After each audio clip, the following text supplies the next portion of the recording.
अस्सलाम वालेकुम दोस्तों, कैसे हो? उम्मीद करता हूँ आप सब खैरियत से होंगे। अल्लाह के करम और फजल से मैं भी ठीक हूँ। आज का व्लॉग हम स्टार्ट करेंगे। आज हम जाएंगे सात गांव में मेला हो रहा है तो उधर जाएंगे।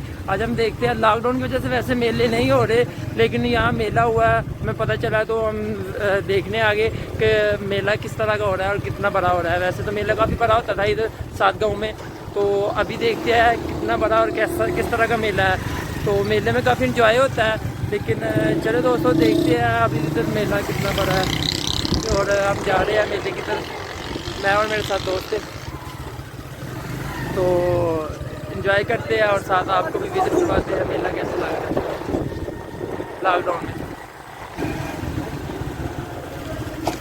जी ये सामने सात गाँव है जिधर हम मेला देखने जा रहे हैं। ज़्यादा दूर नहीं, थोड़ा से फासले में गाँव है जहाँ मेला लगा आज।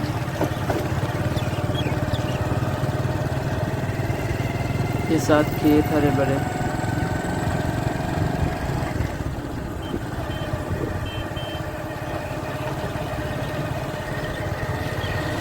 कुछ लोग मेला देख के वापस आ रहे हैं और हम अभी जा रहे हैं। है ना कमाल की बात।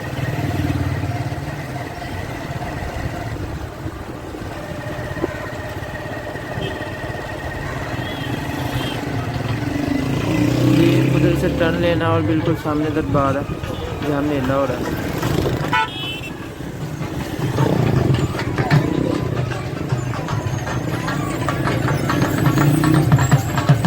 और ये सामने तो ये खड़े हैं, तो चले इधर से हम वीडियो स्टार्ट करना।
मेले पे कुछ बचपन की यादें ताज़ा कर लेते हैं कि किसका दिल कर रहा है जी, जिसका दिल कर रहा है मेरे भाई का तो आ जाए, मोस्ट वेलकम।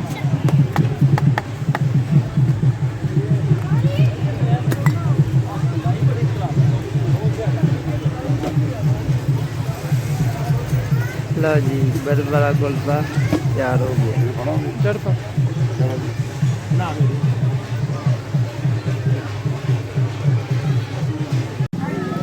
भाई सलाम करके तो निकली जाओ, सलाम करके सलाम करके निकली जाओ।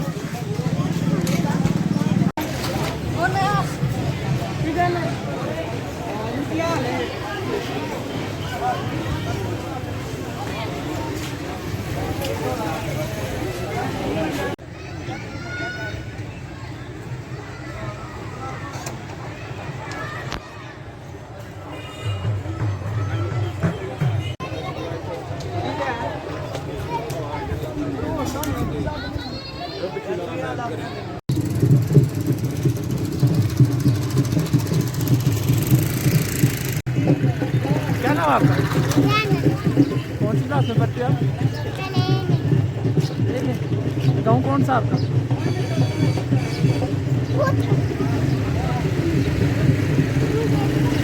ओके, अल्लाह हाफ़िज़, बाय बाय कर दो। चलिए हम वापस जा रहे हैं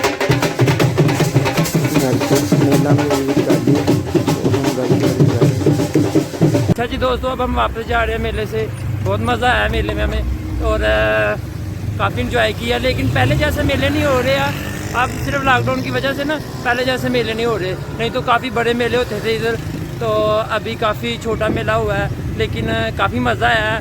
तो इंशाल्लाह आपको वीडियो पसंद आई, अगर पसंद आई दोस्तों के साथ शेयर करें, वीडियो को लाइक करें और मेरे चैनल को सब्सक्राइब करें। तो इंशाल्लाह मिलते हैं नेक्स्ट वीडियो पे। अगर और कहीं मेले हुए तो मैं आपके साथ ज़रूर शेयर करूँगा। तो ओके जी, अल्लाह हाफ़िज़।